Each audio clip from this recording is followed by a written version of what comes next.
पिंपरी चिंचवडमध्ये आज या ठिकाणी महानगरपालिकेच्या वतीने बाबासाहेब आंबेडकरांची पत्नी रमाबाई आंबेडकर यांच्या स्मारकाच्या भूमिपूजनाचं उद्घाटन या ठिकाणी झालेलं आहे आणि पिंपरी चिंचवड महानगरपालिकेने अत्यंत चांगला निर्णय घेतलेला आहे की 23 कोटी रुपये खर्च करून 2 वर्षाच्या आतमध्ये सुंदर स्मारक या ठिकाणी उभं राहणार आहे. तर पिंपरी चिंचवड महानगरपालिकेचा मी आभार व्यक्त करतो की बाबासाहेबांच्या पत्नीचा फार मोठा त्याग आहे. बाबासाहेबांच्या पाठीमागे त्या ताकदीने उभ्या राहिल्या, त्यामुळे बाबासाहेब आंबेडकरांनी एवढी शक्ती प्राप्त झाली. त्यामुळे त्याच्यामागे रमाईंचा मोठा वाटा आहे आणि त्यामुळे मला असं वाटतं की स्मारकाचा निर्णय फार चांगला घेतलेला आहे.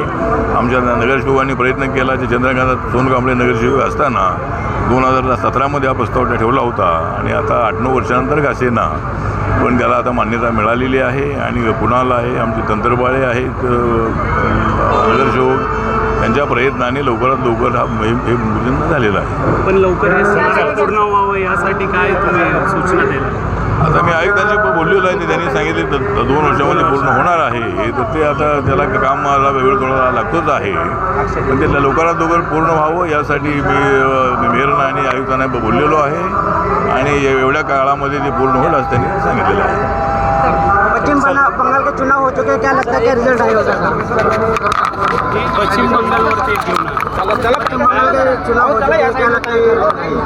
हाँ, पश्चिम बंगाल में जो चुनाव हुए हैं या 5 राज्यों के चुनाव जो हुए हैं तो इस 5 राज्यों में कम से कम 4 राज्यों में हमारी एनडीए की सत्ता आने की संभावना है और केरल में भी मतलब हमारी सत्ता लाने का हमारा प्रयत्न रहा है.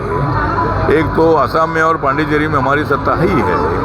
अभी वेस्ट बंगाल में हमारी सत्ता निश्चित रूप से आएगी और क्लियर मेजॉरिटी अपने को बीजेपी को मिलेगी, ऐसा हमको पूरा विश्वास है. ममता दीदी ने 15 सालों में तो काम किया ही है, लेकिन ज़्यादा गुंडागर्दी बढ़ गई है, पॉलिटिकल क्रिमिनल बढ़ गया था. इसीलिए मुझे लगता है कि इतना नुकसान मतलब पंजाब के लोगों का हुआ है. इसीलिए लोग अभी नरेंद्र मोदी जी को चाहते हैं, अमित शाह जी को चाहते हैं और ज़रूर मतलब वहाँ हमारी सरकार आएगी, ऐसा हमको पूरा विश्वास है.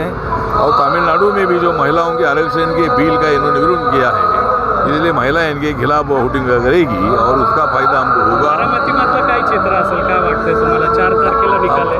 बारामतीमध्ये 58% मतदान झालेलं आहे. त्या ठिकाणी अत्यंत चांगल्या मताने चांगल्या लीडनी सुनेत्रा पवार त्या ठिकाणी निवडून येतील. कारण अजितदादांना खरी श्रद्धांजली अर्पण करायची असेल तर तिथे सुनेत्रा पवार यांना चांगल्या प्रचंड मतांनी निवडून आणणं आवश्यक आहे आणि त्याप्रमाणे आम्ही प्रचार केलेला आहे.